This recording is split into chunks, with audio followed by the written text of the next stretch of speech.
2023학년도 수능 연계교재 이제 수능 완성입니다. 그죠? 실전 모의고사 2회에 첫 번째 지문, 뭐 벤 다이어그램 통한 3단 논법, 타당성, 그다음 주연 규칙이 뭐죠? 그죠? 뭐 3단 논법의 어떤 타당성, 벤 다이어그램이나 뭐 주연 규칙을 이용해가지고 3단 논법의 타당성 봅시다. 이거 뭔 말인지. 좀 논리학이겠네요. 그죠? 그죠? 그냥 쭉쭉 읽어보겠습니다. 그죠? 자, 3단 논법이란, 자, 3단 논법이란 두 개의 전제를 바탕으로 하나의 결론을 도출하는 논증 방식이다. 두 개의 전제로. 전제와 결론에는 명제가 사용되는데, 명제 형식으로는 전칭 긍정, 그죠? 모든 S는 P다. 뭐 전칭 부정, 뭐 어떤 S도 P가 아니다. 특칭 긍정, 그죠? 어떤 S는 P다. 특칭 부정, 뭐 이렇게 그죠? 있다. 전칭이란 주어 S가 대상 전체를 포함하는 것이고, 특칭은 부분만 포함하는 것이다. 긍정은 주어가 수로에 포함되는 것이고, 부정은 주어가 수로에 포함되지 않는 것이다.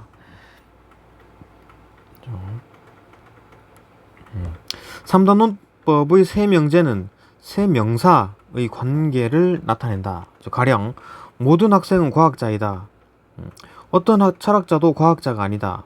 따라서 어떤 철학자도 학생이 아니다. 의 경우 세 개의 명사인 학생, 과학자, 철학자가 명제의 주어 또는 수로에 해당한다. 타당한 3단 논법이란 어떤 것일까? 그것은 두 전제를 참이라고 할 때 두 전제가 결론을 주장하기 위한 충분한 근거를 제공한다면 타당하다라고 이제 말한다.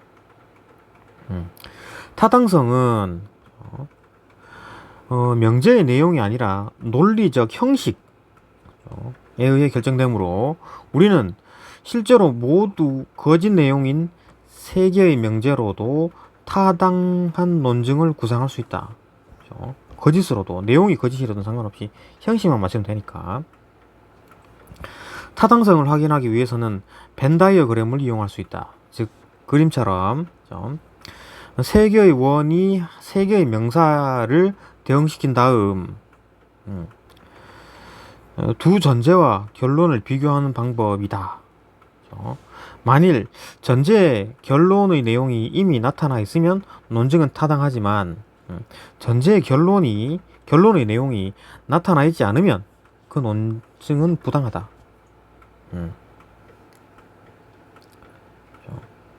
하프 예시 타당성을 확인하기 위해 전제를 원에 대응시켜 보자. 모든 학생은 과학자이다는 학생이라는 원에서 그죠? 1, 5 부분에 해당되는 것이 없다는 뜻이다. 이때 학생인데 과학자가 아닌 1, 5 부분에 비금을 쳐서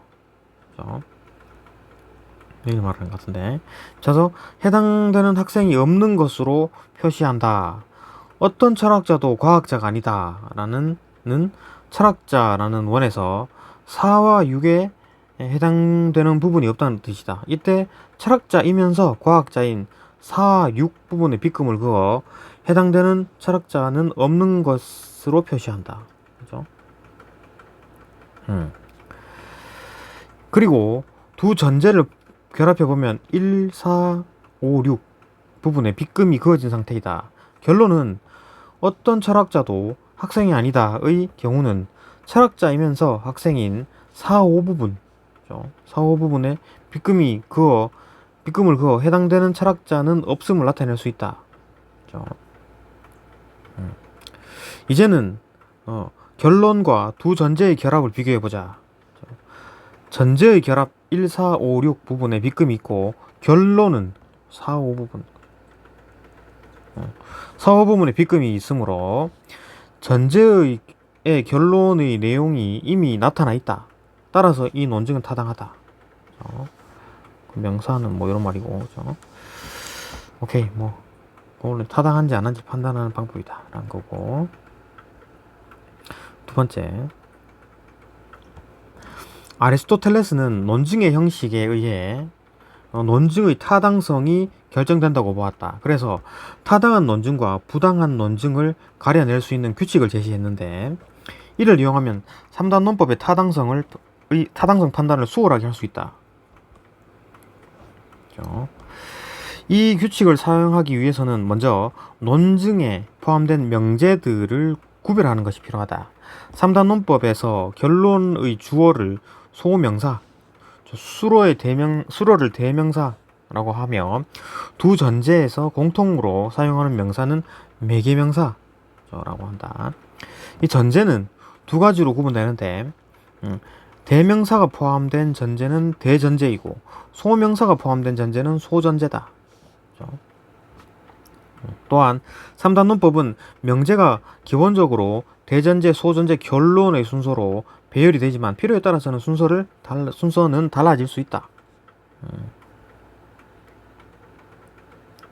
다음은 명제에서 주어나 수로가 전체 대상을 지칭하는지 아니면 일부에 대해서만 지칭하는지를 가려내야 한다. 이때 사용되는 용어가 주연이다. 주연. 그렇죠? 명제 안에서 명사가 전체 대상을 지칭하는데 사용되면 주연된다 라고 하고, 주어는 전칙 명제에서 주연되고 특징 명제에서는 주연이 되지 않는다. 특징 명제에서는 주연이 되지 않는다. 수로는 부정 명제에서 주연이 되고 긍정 명제에서는 주연이 되지 않는다.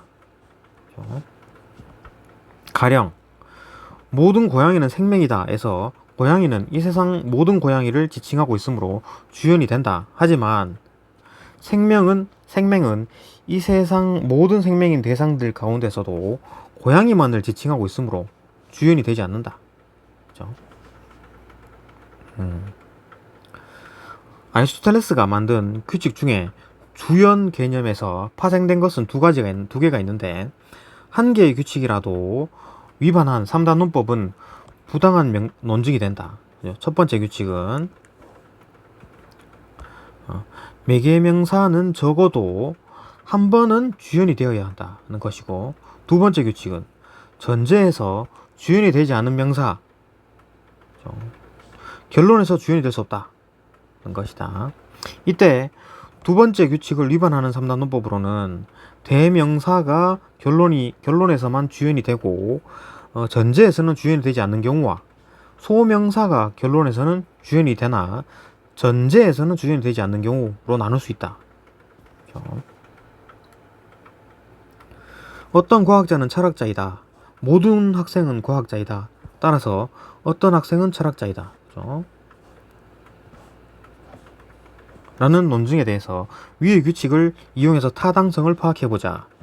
매개명사 과학자는 첫 번째 명제에서 어떤 과학자로 사용했으므로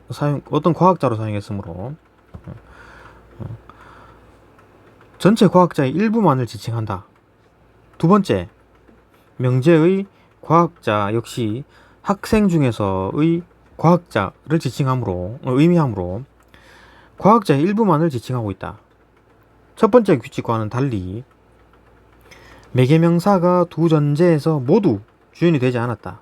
따라서 이 논증은 부당하다고 판단할 수 있다.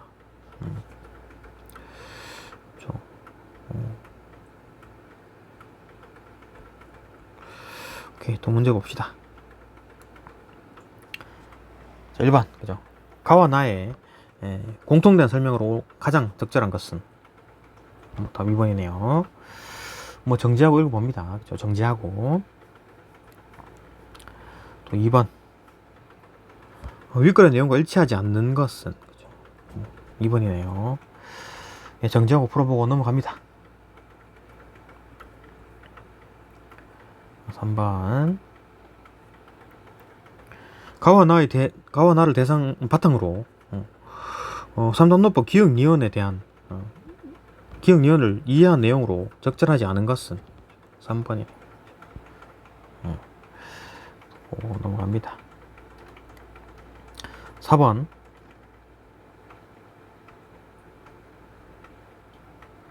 A를 바탕으로 보기의 명제 기억 디귿을 구성하고 있는 주어와 수로의 주연 여부를 각각 판단하는 것으로 적절한 것은 적절한 것. 답은 4번 넘어갑니다. 자, 5번 봅시다.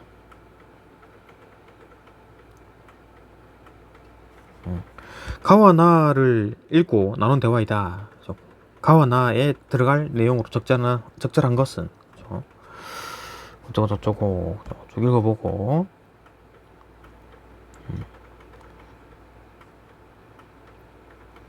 글자 뭐 이 정도 보이죠.